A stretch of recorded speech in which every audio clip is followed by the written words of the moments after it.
Beritakanlah firman, siap sedialah baik atau tidak baik waktunya. Shalom, puji Tuhan, oleh berkat dan kemurahan Tuhan saja kita bisa berjumpa lagi dalam renungan harian di hari ini yang saya percaya terus memberkati dan menginspirasi hidup kita untuk terus bertumbuh dalam pertumbuhan iman kita. Mengawalinya, mari kita berdoa. Kami bersyukur dan memuji nama-Mu ya Allah di hari ini, karena Engkau berikan kami waktu dan kesempatan lagi untuk kami akan mendengarkan firman-Mu. Roh-Mu yang kudus, tolonglah kami, urapilah dan berkatilah kami dengan firman-Mu di hari ini. Dalam nama Tuhan kami Yesus Kristus kami berdoa. Amin. Nats firman Allah yang menjadi renungan kita bersama di hari ini, saya ambil dari Injil Matius pasal 3, ayat 1 sampai dengan ayatnya yang ke-6.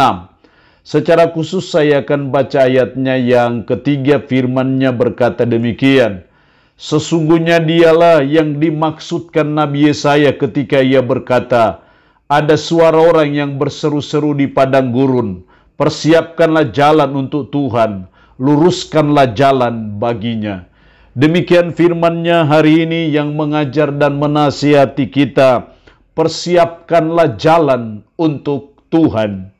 Yohanes diutus secara khusus untuk mempersiapkan jalan bagi kedatangan Mesias, kedatangan Juru Selamat yang pertama. Bahkan itu sudah dinubuatkan oleh Nabi Yesaya 700-an tahun sebelumnya.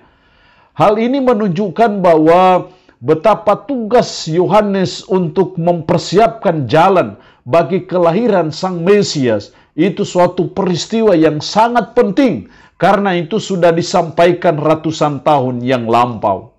Hal ini sangat jelas dalam ayat 3 tadi, ada suara orang yang berseru-seru di padang gurun, persiapkanlah jalan untuk Tuhan. Itulah tugas dan tanggung jawab dari Yohanes untuk mempersiapkan jalan untuk Tuhan bagi kedatangannya yang pertama. Saudara dan saya juga dituntut tanggung jawab untuk mempersiapkan jalan untuk Tuhan. Bukan lagi mempersiapkan jalan untuk kedatangannya yang pertama, tetapi saudara dan saya mempersiapkan jalan untuk Tuhan secara khusus pada kedatangannya yang kedua. Kita sedang menanti-nantikan kedatangannya yang kedua, dan saudara dan saya sebagai umatnya yang dia sudah tebus dengan darah yang mahal di bukit Golgota, yang sudah sungguh-sungguh percaya dan beriman kepadanya, saudara dan saya punya tanggung jawab yang sama seperti yang diberikan kepada Yohanes. Persiapkanlah jalan untuk Tuhan.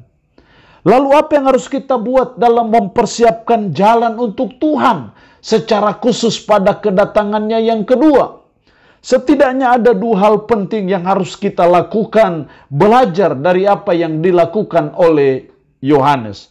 Dalam ayat 2, bertobatlah sebab kerajaan surga sudah dekat.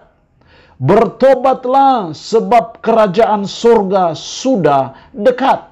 Hal yang pertama yang dituntut dari kita dalam mempersiapkan jalan untuk Tuhan adalah menyuarakan pertobatan. Menyuarakan supaya umat itu bertobat karena kerajaan surga sudah dekat. Menyuarakan umat supaya umat itu sadar diri dan bertobat sebab kedatangannya yang kedua itu sudah dekat. Itu yang harus saudara dan saya perbuat, itu yang harus saudara dan saya lakukan dalam mempersiapkan jalan untuk Tuhan. Jadi mari sebagai umat kita belajar untuk terus menyuarakan pertobatan.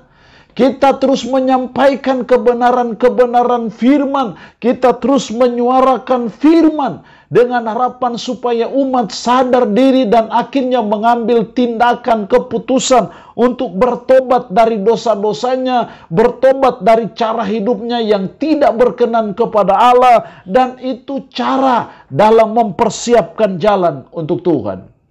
Jadi memberitakan firman itu penting. Karena apa? Hanya dengan pemberitaan firman-lah dan kuasa Roh Kudus bekerjalah sehingga umat sadar dan akhirnya mereka bertobat. Dan ini yang terus kita perjuangkan, ini yang terus kita suarakan, ini yang terus kita sampaikan kepada umat dimanapun kita ada, dimanapun kita bekerja, dimanapun kita menunaikan tugas dan tanggung jawab kita. Kita bertanggung jawab untuk mempersiapkan jalan untuk Tuhan bagi kedatangannya yang kedua. Karena itu kita perlu mensondingkan, kita perlu menyuarakan, kita perlu memberitakan, kita perlu mengabarkan pertobatan kepada umat, sebab kerajaan surga sudah dekat. Itu hal yang pertama yang dituntut dari saudara dan saya. Mari kita terus memberitakan kebenaran supaya umat bertobat, menyuarakan pertobatan di mana-mana kita ada dan bekerja. Yang kedua, dalam mempersiapkan jalan untuk Tuhan, ayat 3b, ada suara orang yang berseru-seru di padang gurun, persiapkanlah jalan untuk Tuhan, luruskanlah jalan baginya. Luruskanlah jalan baginya. Untuk menyambut, mempersiapkan jalan untuk Tuhan bagi kehadirannya, kedatangannya yang kedua. Yang kedua yang dituntut dari kita adalah meluruskan jalan baginya. Dia tidak mau jalan yang berbengkok-bengkok. Dia tidak senang jalan yang berbelit-belit. Dia senang jalan yang lurus. Kalau kita bicara jalan, sesungguhnya itu bicara juga menunjuk kepada cara hidup kita. Cara hidup umat, cara hidup kita manusia yang ada di dunia. Kalau jalan yang tidak lurus, mari kita luruskan. Kalau ada aturan-aturan yang tidak lurus, mari kita luruskan. Kalau ada ketidakbenaran, mari kita luruskan. Kalau ada cara-cara hidup yang tidak lurus, mari kita luruskan. Itulah yang menjadi tanggung jawab kita dalam mempersiapkan jalan untuk Tuhan. Itu berarti bahwa menjadi tugas dan tanggung jawab kita untuk meluruskan cara-cara hidup yang bengkok, meluruskan pola hidup yang bengkok, meluruskan aturan-aturan hukum yang bengkok, yang tidak berkenan kepadanya, supaya berkenan kepada Tuhan. Maka kita bertanggung jawab untuk meluruskan jalan baginya.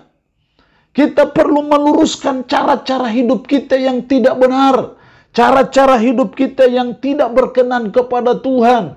Kita belajar untuk meluruskannya. Dan saudara dan saya memiliki tugas dan tanggung jawab akan hal itu. Dalam mempersiapkan jalan untuk Tuhan, mari kita meluruskan jalan baginya. Supaya ketika dia datang pada kali yang kedua, jalan sudah lurus. Tidak ada jalan yang bengkok-bengkok. Tidak ada jalan yang berbelit-belit.